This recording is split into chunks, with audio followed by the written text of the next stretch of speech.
Parents, are you confident that your high school students are ready for college? In today's episode of Parents Talk, my friend Margot Thomas is going to talk to you about how to prepare your kids for college. Welcome to Parents Talk, the podcast for parents who want to raise confident, resilient kids and build strong self-esteem. Hosted by Francine Juhlin, aka Princess Francie, and founder of the Confidence Club for Kids.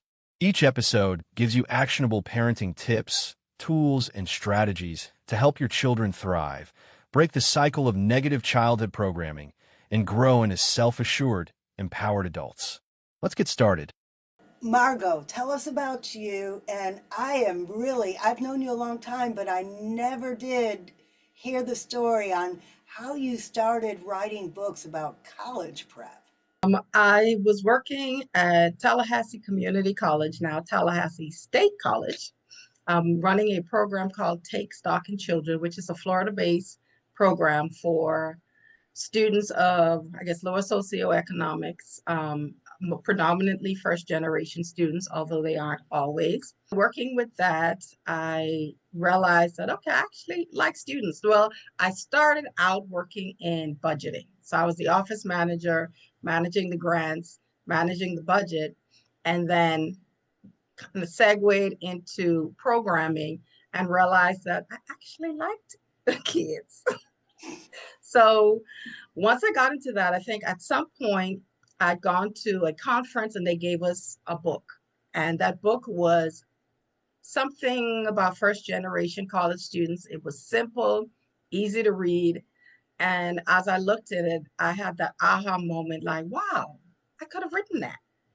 And then that started the thought of, well, maybe I could write that. And then I well, usually we worked with middle and high school students, and I realized that our parents of seniors would always ask 50 million questions after the students graduated, as opposed to the whole time we were providing the students with all this information and resources, they never asked. And I was getting a lot of questions at the last minute. And so I thought, well, why not just answer those questions and put it in a book that is simple, easy to read, that my parents would be interested in reading as opposed to maybe a professor or a teacher. So I wanted it to be as simple and easy to follow as possible. And that was where I started writing. Okay, we don't have enough time today for a million questions. Not at all. But first off, audience, you're watching this. If you have a specific question, drop it in the comments and we'll see if we could get back to you on that. Of course, we're going to tell you how to get Margot's books. So if you do have that million questions you need answered, you can just buy the book. But Margot, give parents the number one top answer to the number one question always asked. How do I get my student in college free?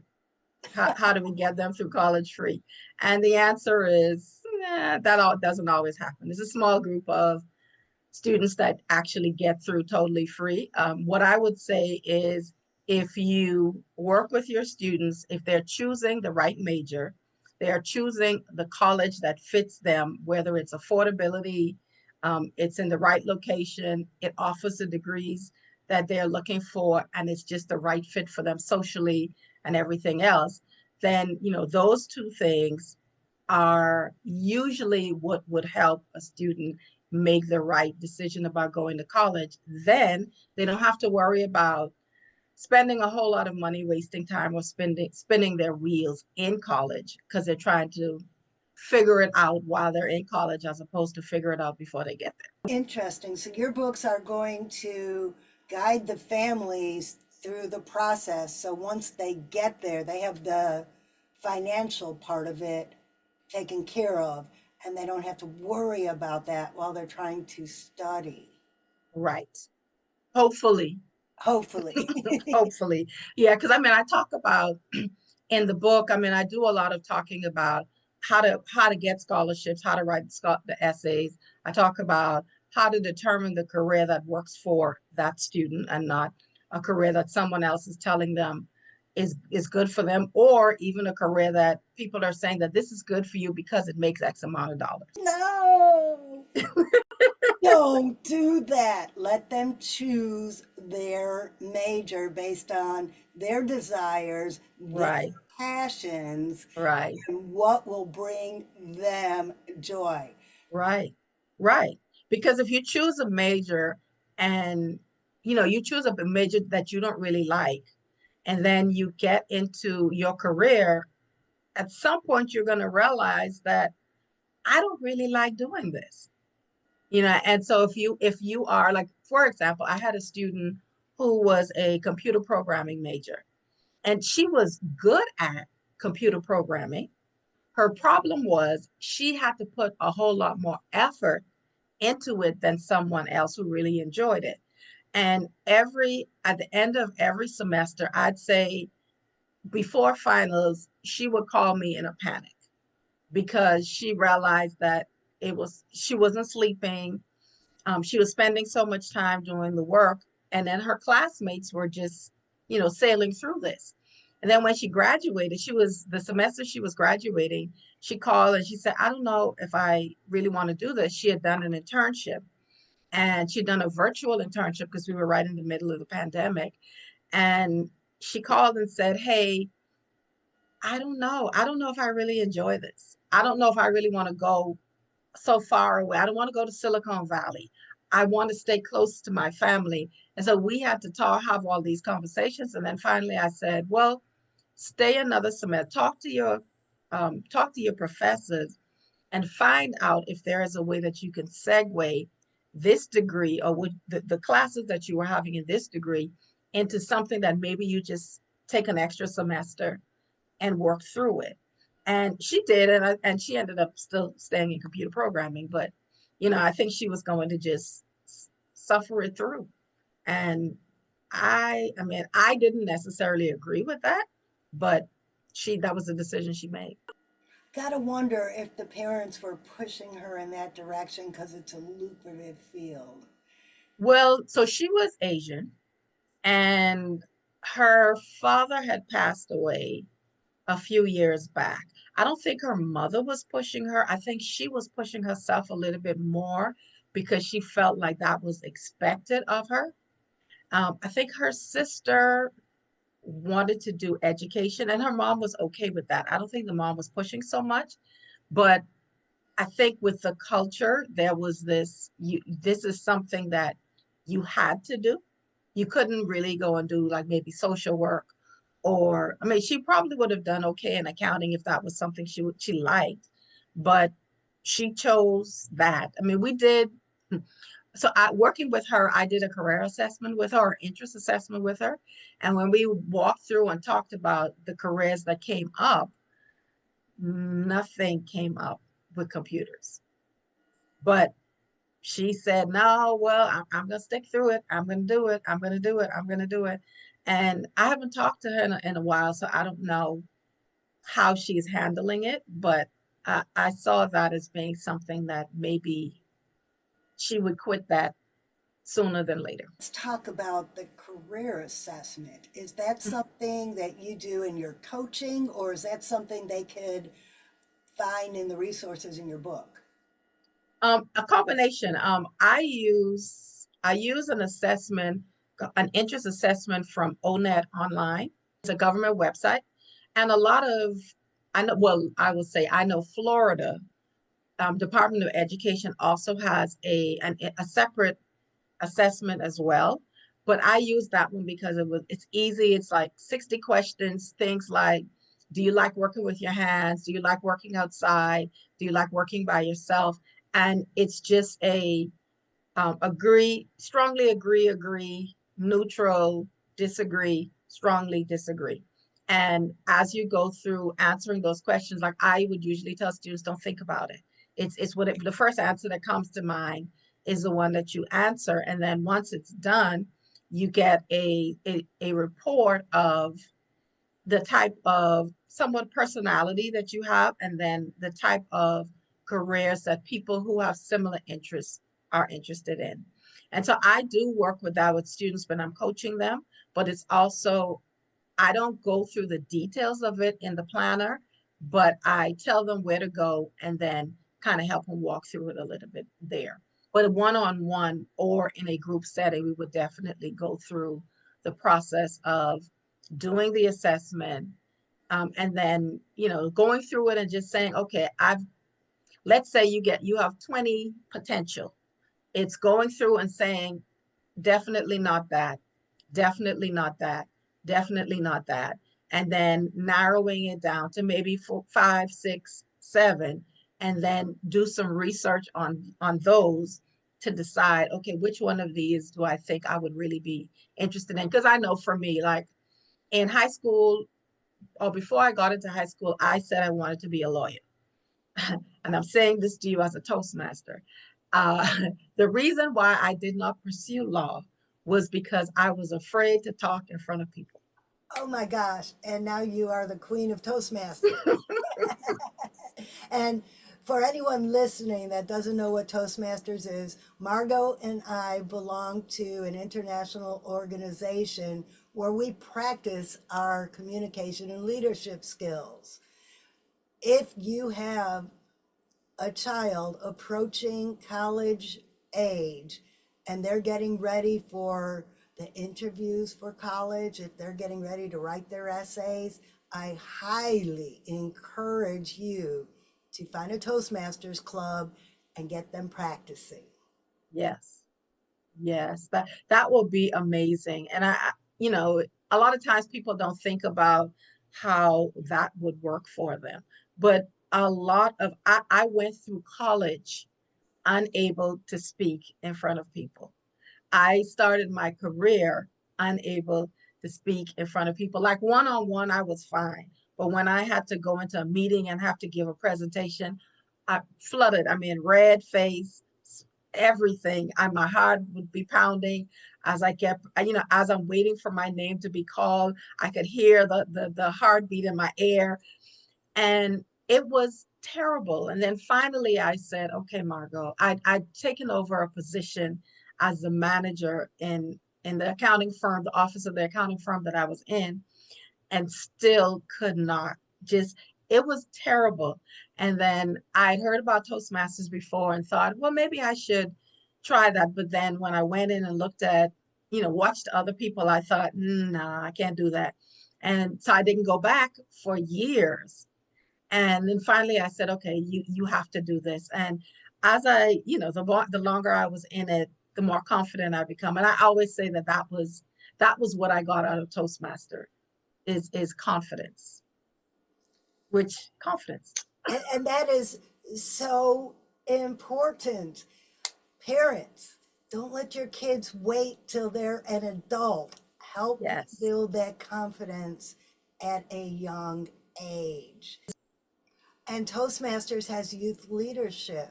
If, yes, if you want to start a youth leadership organization in your school or in your church, please contact one of us and we could get you connected with people who can help you do that. Let's talk about something else that's really exciting going on now. We are both children's book authors. So not only does Margot write books to help you get your kids into college, but do you have any young ones in the house, any littles?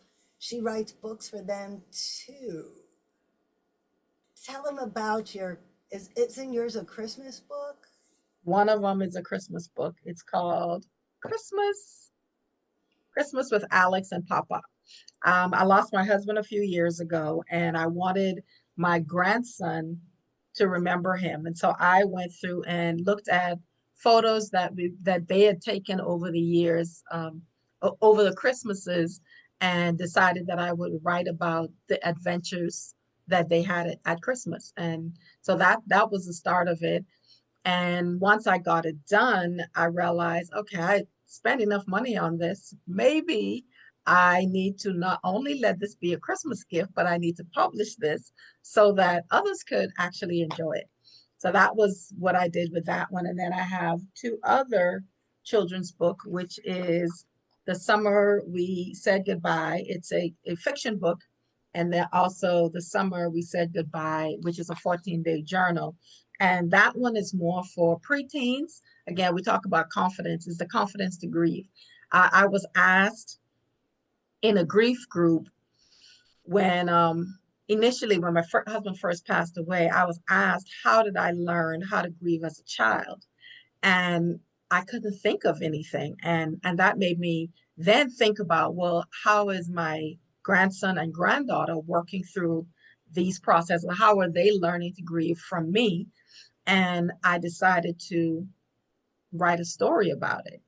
And it worked out pretty well. I liked it. I liked how it turned out.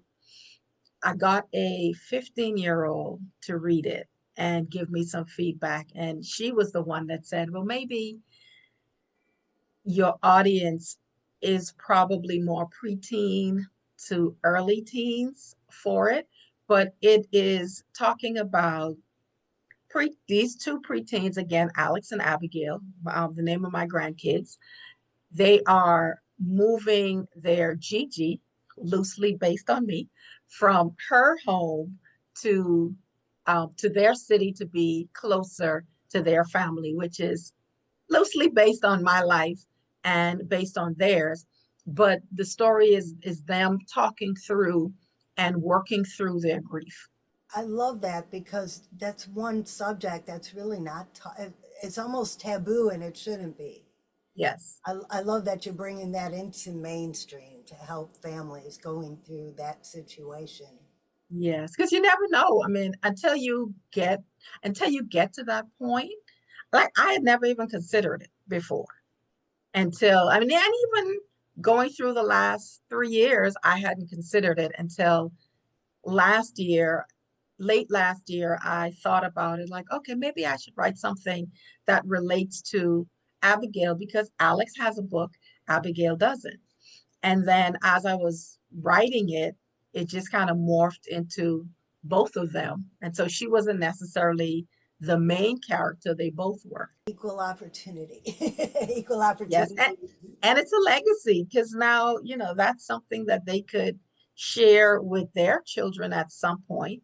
That brings up the conversations of their papa as they get older. It keeps a memory of him, but also it creates a legacy for him as well as for me.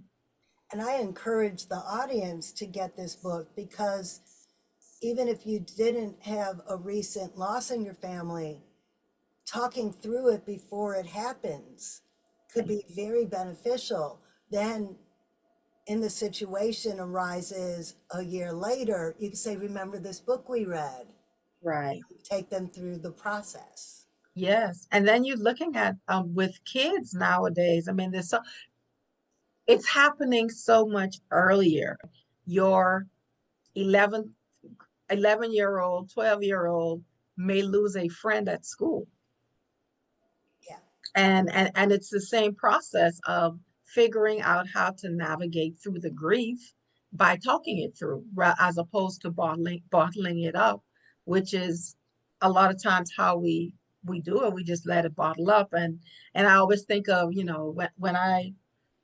when I think about grief or how we deal with grief, it's I always say, like, you have a Coke bottle, and you shake it up and you keep shaking it up and you keep shaking it up. And eventually one day you crack that top and everything explodes.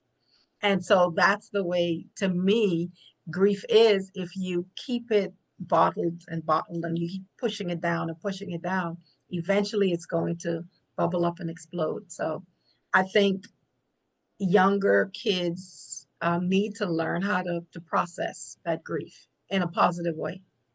And like any kind of healing, it's like peeling an onion.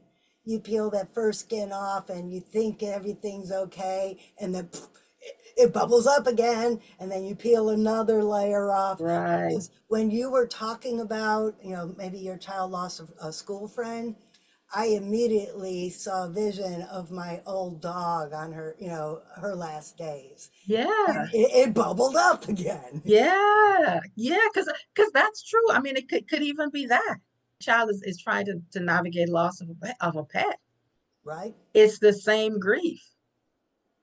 Or even we think about, sometimes we don't think about in the grief world, people kind of cringe when you say divorce. That it's still a loss, it's still a grief.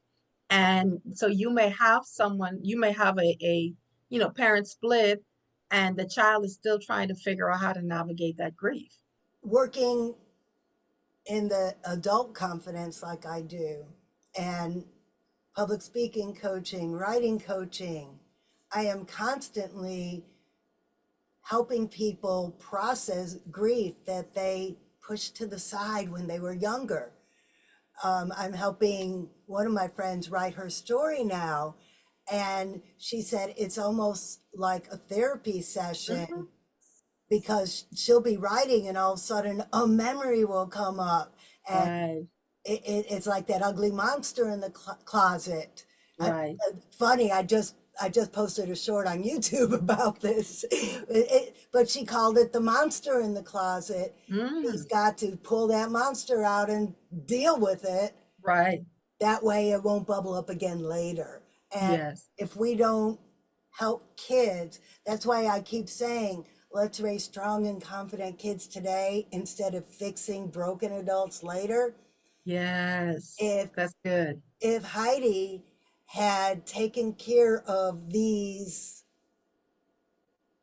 feelings when they Mm, were occurring rather than shove them in the closet, she wouldn't have to go through this now of the true. pain of bringing it all back up again.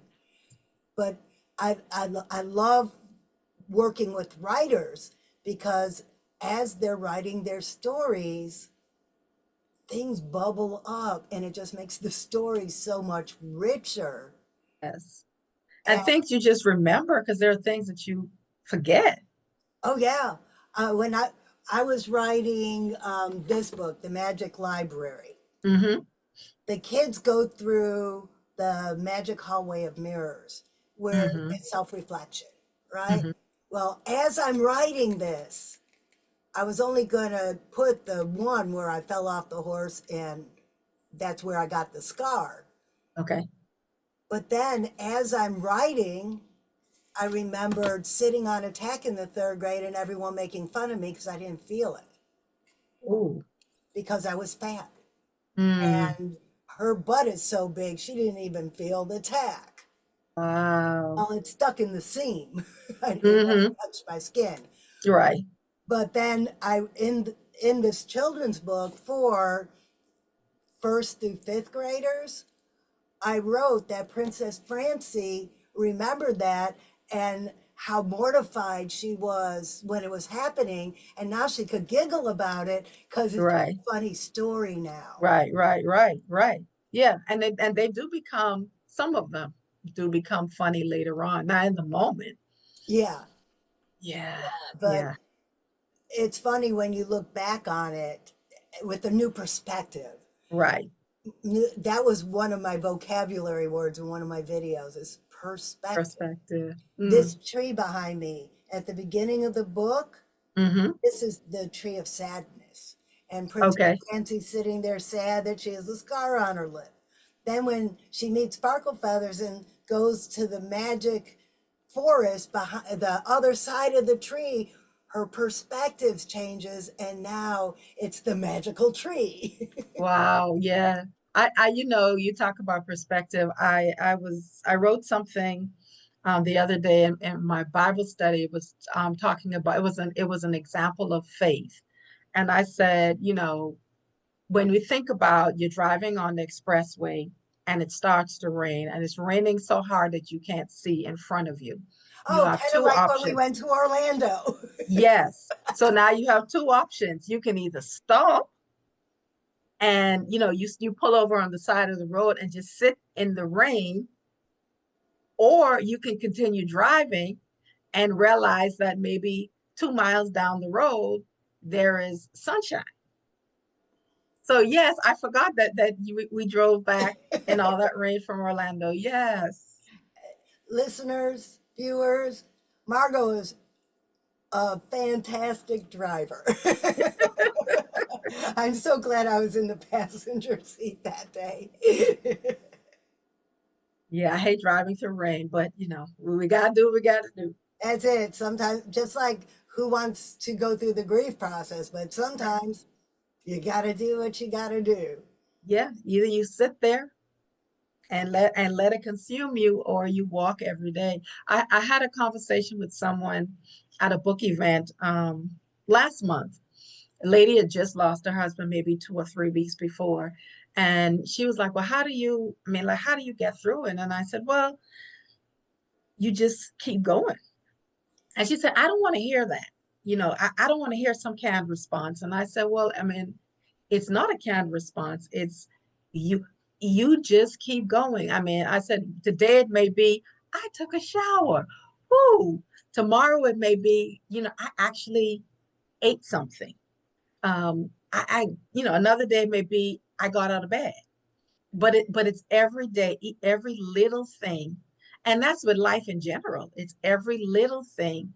You have to keep going. If there's challenges happening in your life, and I guess we could bring it back to children. If your child is experiencing some type of challenge right now, it's there is still a choice. Either they can sit there and wallow in it, or they can decide to look at it from a different perspective. And every day I will choose to do one thing that takes me forward. And whatever that is, it could be, maybe I talk to someone, it could be, maybe I just sit here and cry about it for a little while. Maybe I decide, as an older child, maybe it's, I give myself maybe 15 minutes, 10 minutes, 15 minutes to just sit in it and deal with it. The emotional part of it, let them deal with it in that moment, and then move. I find that sometimes culture says, well, stop crying. Well, why are you crying about it? Why are you crying about it? Just move on, just move on. And maybe that's a generational thing as well. It's stop crying about it and just move on. But it's sometimes we need to be able to cry about it, because then you cry and you get the emotion out, and then you have a clearer understanding of, okay, now what do I do? I've gotten the emotions out of it, so now I can think more clearly about what I need to do next. And tomorrow it may be, I'm going to be emotional again, and I have that emotion, but then, okay, now that that's out, what do I do next? And not everybody will take as drastic a measure as I did, because I didn't have Margot's book to teach me how to apply for scholarships and student loans and all of that stuff. And because of my family situation, there were a lot of programs that were closed off to me. So I joined the Navy. But that is a valid option. Not Yes. every child is meant to go to college. I had a wonderful career, learned a trade, aircraft electrician for over 30 years. So just know that if your child does not want to go to college, it's not the end of the world. Right. Trade school is a valid option. Yes, yes. And I talk about college all the time and college prep, but I also tell my students, decide what's going to work for you. Because I can tell you go to college all I want, right? And so you go to college and now you have $200,000, $100,000 in student loan debt that you have to climb your way out of.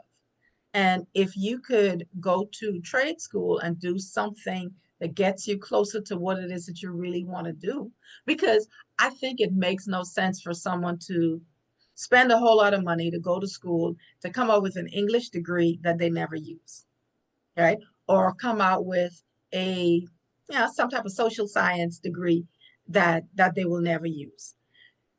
If whatever you're interested in, if you're interested in being a plumber, honestly, I talked with a group of 10th grade students last year. I would go into this class at one of the high schools here, and I talked about alternatives to your career.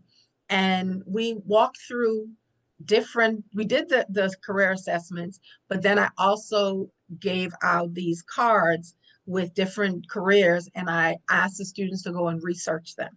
So they would research them. They had to tell me what the salary was, what type of skills, what type of education was needed, and then we talked it through. And then as we were going through the worksheet or the PowerPoint, I listed at some point, maybe I think it was like 30, 40, top 30, 40 careers that don't require a traditional, like a bachelor's degree. You can get maybe an associate's degree. There are so many things in the health and medical field that you can do 2 years in college, a year and a half in college, and get to work Yeah. I, and make decent money. I got an associate degree in electronics and I worked in a manufacturing plant making electronic music equipment. Wow. That was in between the Navy and the Army. Okay. But and that's where I learned I did not belong in a factory.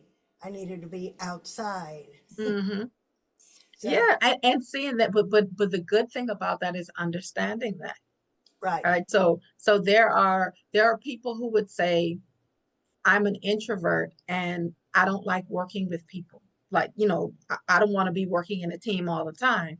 Well, then maybe there are certain types of careers that you can work towards that don't require that. So like if you are not a people person and you don't like people, then nursing or being on the front line of the medical field is probably not what you want to do, And right? please don't take a job as a cashier. No, please don't. But and speaking of like cashier, when you think about, so my daughter works for Target, and there's when you look at, like, I never looked at retail as a career until she got into it, right? She did her degree was related to retail management. And when not, she's in it, she does HR, and they pay extremely well. Now, I thought about it at some point and I said, yeah, I shouldn't have gone and did this 4 year degree in accounting. I could have gone and do retail. I like my weekends. So then there's that. Yes, my husband was a store director for Albertsons grocery store. Mm, And he said, number one, he never wanted another employee again after he retired. And number two, he wanted a job where he could have his weekends back because he never had a holiday. He never had a weekend. He, worked every shift. yes. So Yes. that's another thing to consider. Do you want Right. 9 to 5 or hmm would you rather work varied hours? Right. So, Right. Or even if you think about, sometimes there were a lot of work from home jobs. There aren't as many of them now, but I think about it as, do I want a work from home job that I'm sitting, like I clock into a computer in the morning, and then I have to clock to say I'm going to the restroom, clock to say I'm going to lunch, clock out at 5 o'clock, or I'm stuck on the phone all day and I need to, there's this all of this FaceTime. Or would it be better for me to do a project-based job where I'm still working from home, but I have a project that needs to be done. And as long as I can show that the project is being done, no one really cares if I really work 8 hours for that day. Because one day I may work 6 hours and then another day I work 10 because something needs to be done. And I'm okay with that type of work and not necessarily just sitting there all the time. And then even when you think about, like I said, my degree is in accounting, there was when I first started doing accounting, I realized that I couldn't do accounting like the traditional accounting because at the beginning and end of the month, you can't take vacations. You are stuck. And then I did auditing, and part of that was during the busy season, we worked 10, 12-hour days. So it's like you go to work in the morning, you work through lunch if you want to go home at a decent time, and then 7, 8 o'clock in the night, I'm driving home. So there's no life outside of work.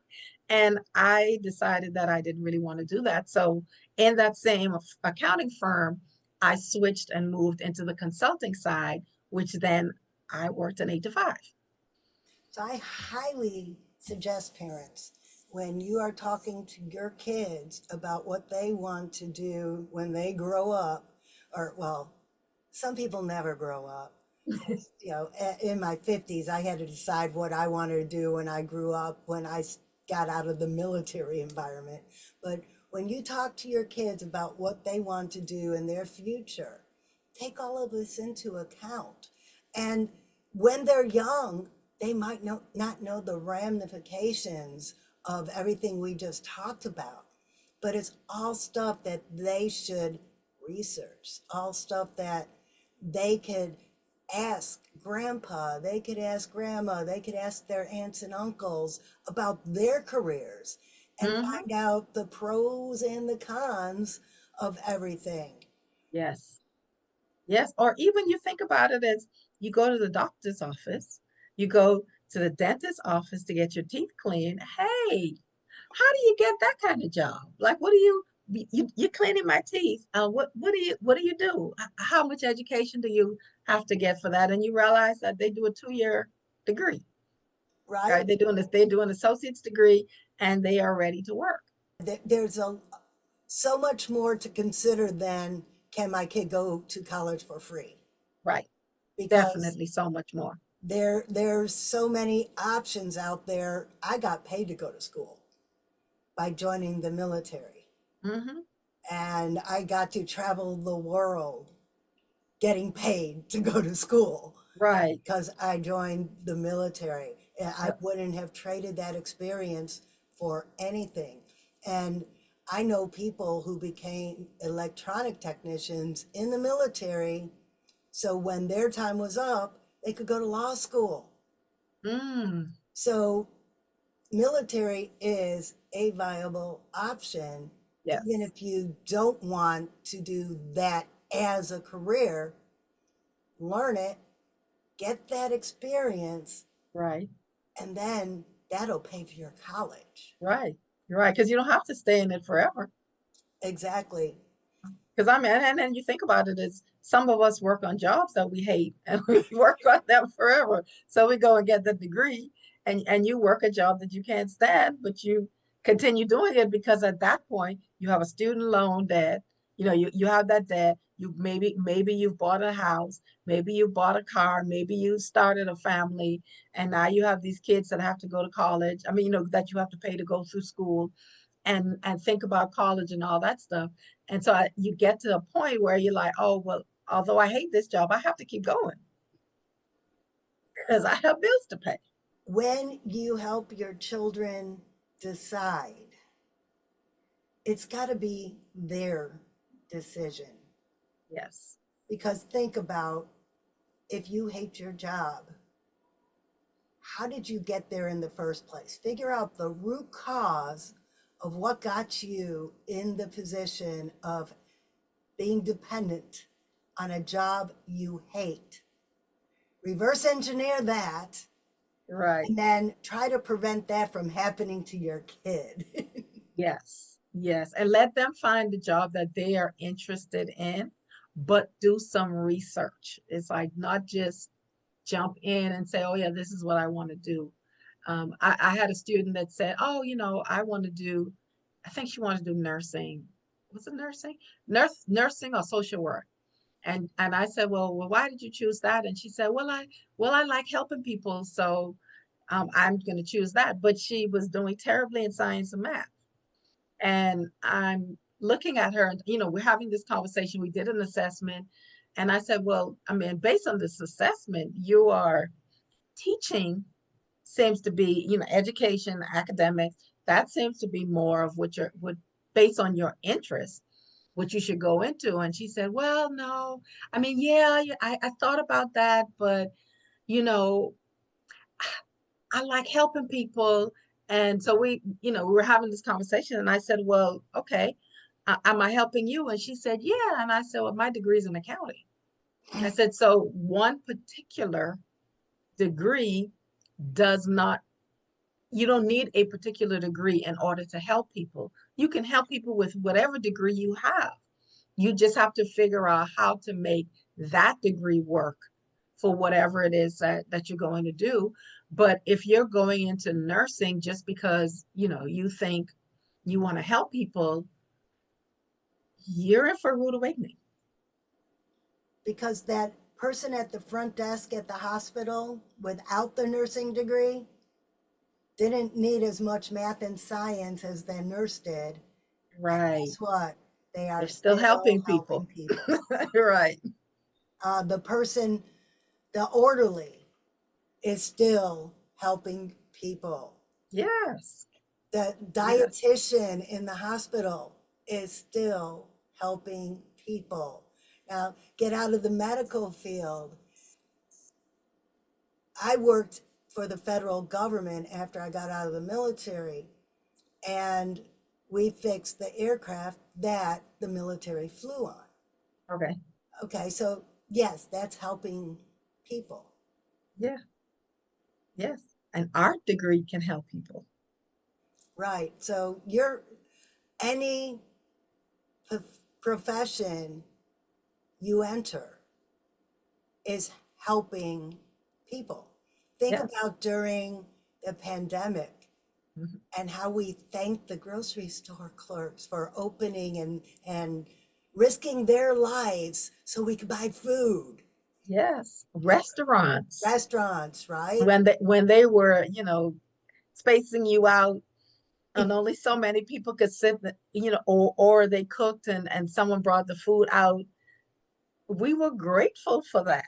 They were helping people. Right? So you don't have to directly be involved with patient care Right. to help people. Right.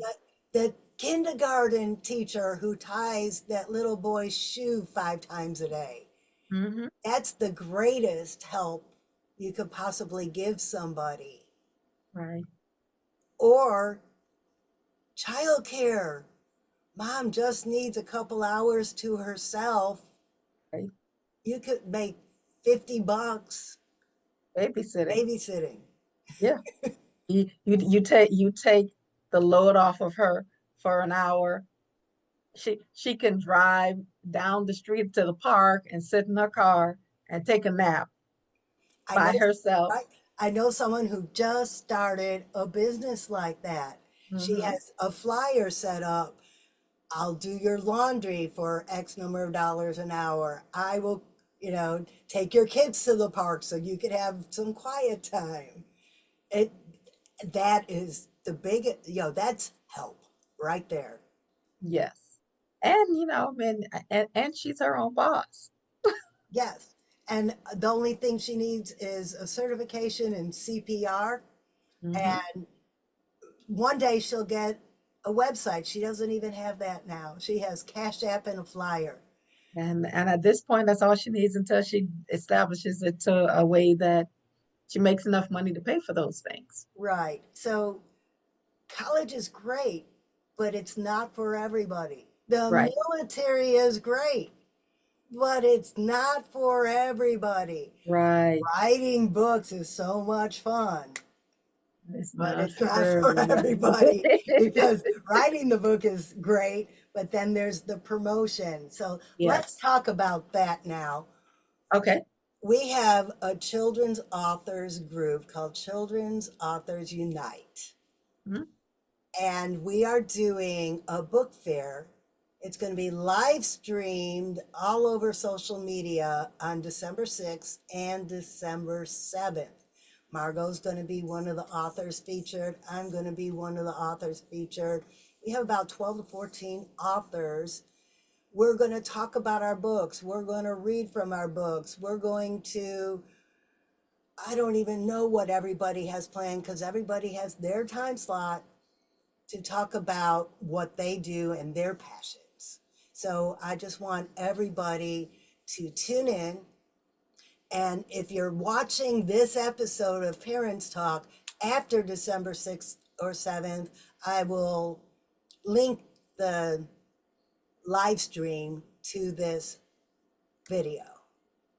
How could people get to know you better? How could people get your coaching and your books?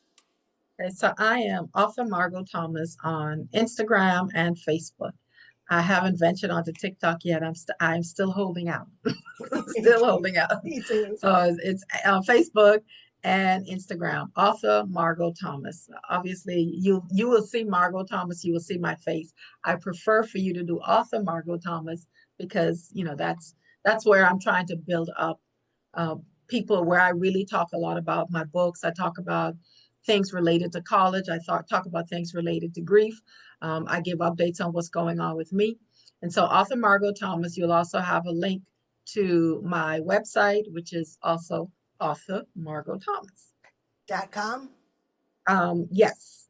Okay. And then my books are also on Amazon. All of my books are on Amazon. And that's Margot Thomas on Amazon. Yes. All right. Well, thank you so much for sharing this time with me and sharing your knowledge and expertise with the audience. Thank you very much for having me, Francine. I enjoyed it. Enjoyed sharing information with your viewers. Thank you.